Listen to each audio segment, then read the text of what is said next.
Hello and welcome back to Giant Appetite Cooking. This is my first cocktail video and I decided to start off with something simple but one of my favorites, the daiquiri.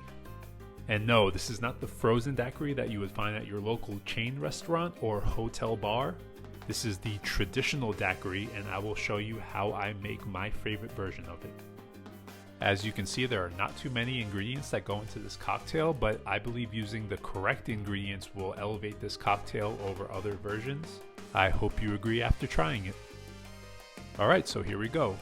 As a general rule of thumb, just keep in mind that you want to start off with your cheapest ingredients first, just in case you screw up and have to start over. So first off is 1/2 to 3/4 of an ounce of simple syrup, depending on the sweetness that you prefer. Next is 1 ounce of fresh squeezed lime juice. Using fresh juice makes a world of difference, so if you're using the prepackaged preserved stuff, switch over now and you'll thank me later.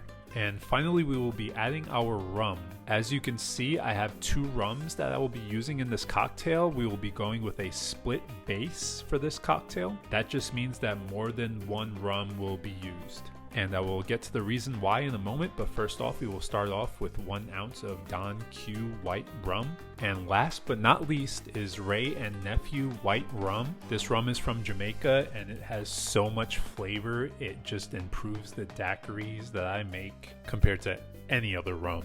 It's really one of my favorites, but it's 63% alcohol, so that's why I use the split base. You can use 2 ounces of this if you really want to, but if you don't want to end up face down after like 2 of these, I suggest doing this recipe. And now that all the ingredients are in, you just fill your shaker with ice, pour your drink over the ice, and shake for about 10 to 15 seconds until the drink is completely chilled.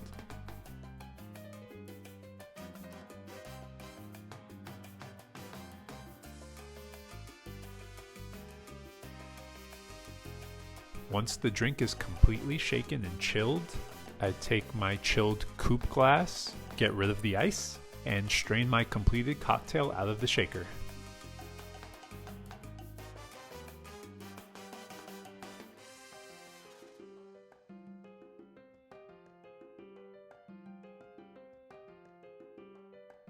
And now we're nearly done. I take a cut lime wheel and use that as my garnish. All that's left to do now is to enjoy your newly completed daiquiri.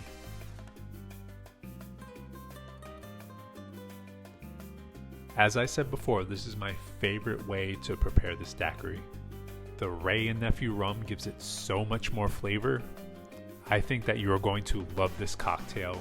Let me know when you try it if you agree.